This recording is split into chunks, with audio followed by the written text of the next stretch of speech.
मैं मुसलमान हूं, मैं बापर्दा रहना चाहती हूं, लेकिन क्या करूं, मैं चाहकर भी सर पे दुपट्टा नहीं ले सकती।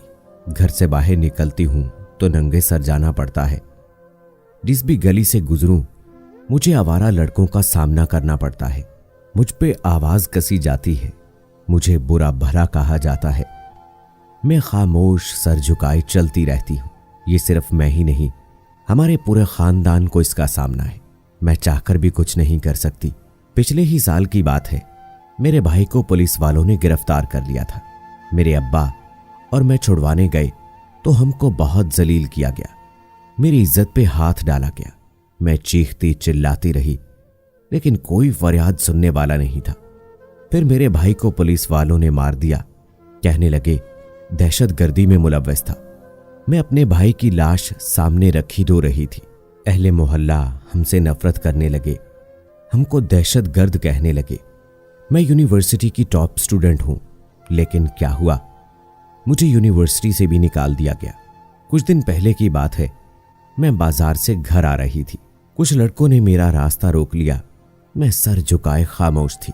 घर आई तो अब्बा ने कहा, यहां हमको इंसाफ नहीं मिलने वाला, चुप हो जाओ। मैं नमाज पढ़ती हूं और तिलावत कुरान करती हूं, लेकिन जब देखती हूं मैं मुसलमान होकर बापर्दा नहीं हूं, मैं नंगे सर बाहर जाती हूं, मुझे जीन्स पहनना पड़ती है, मुझे आवारा लोगों का सामना करना पड़ता है, मैं चुप हो जाती हूं। मेरी छोटी बहन कल मुझसे पूछ रही थी, आपी हम क्या पाकिस्तान नहीं जा सकते? मैं हैरान हो गई। मैंने पूछा वहां क्यों जाना है? तो मेरी गोद में बैठकर कहने लगी, आपी सुना है वहां इज्जतें महफूज हैं, मुसलमान बेटियों की तजलील नहीं की जाती। सुना है वहां नमाज पढ़ने पे पाबंदी नहीं है। सुना है वहां सब औरतें बापर्दा होती हैं।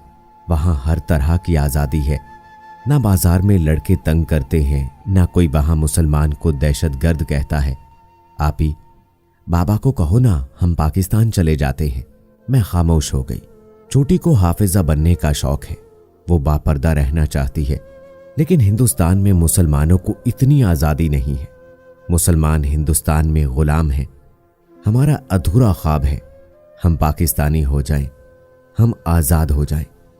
हम मुसलमान बेटियां थक गई हैं भारत की गुलामी से। यहां मेरा आप सबसे एक सवाल है, वो बेटियां जो बापर्दा रहना चाहती हैं, जिनको इस्लाम से मोहब्बत है, जिनको कद्र है अपने हिजाब की, वो तड़पती हैं इज्जत की हिफाजत को।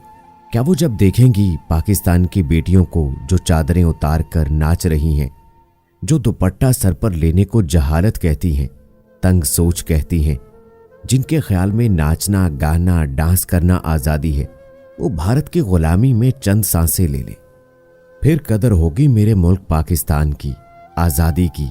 पाकिस्तान जिंदाबाद। कौन कौन मेरी बात से इत्तफाक करता है? कमेंट में पाकिस्तान जिंदाबाद का नारा लिखकर अपनी मोहब्बत का इजहार करें। और दोस्तों, जो वाकया में नारे पाकिस्तान ग्राउंड में पेश आया, क्या उसमें सिर्फ लड़कों का कसूर है? मैं उन लड़कों को भी गलत कहूंगा, लेकिन जिस तरह 2-3 दिन से टिकटॉकर लड़की को मासूम बनाकर पेश किया जा रहा है, ये भी गलत है। हमारा इस्लाम अगर मर्दों को हदूद में रहने का हुक्म देता है, तो वहीं खवातीन की भी हदूद वाज़े बता दी गई है। अगर 400 लड़कों के हजूम में ये नाच गाना करने जाओगी तो नतीजा ऐसा ही होगा। अलबत्ता ये बात दोबारा कह रहा हूं कि ऐसा हरगिज नहीं कि मैं उन लड़कों को गलत नहीं कह रहा, उन्हें भी ऐसा नहीं करना चाहिए था, क्योंकि वो भी किसी की बहन बेटी है। लेकिन बहन बेटी को भी कोई हक नहीं कि वो अपने वालदैन, अपने मुल्क का नाम इस तरह बदनाम करे और इस तरह इज्जत की धज्जियां बखेरे। उसको अंदाजा नहीं कि हिंदुस्तान में मुसलमान लड़कियों के साथ क्या सलूक किया जाता है। ये आज़ादी हमें ऐसे नहीं मिली थी।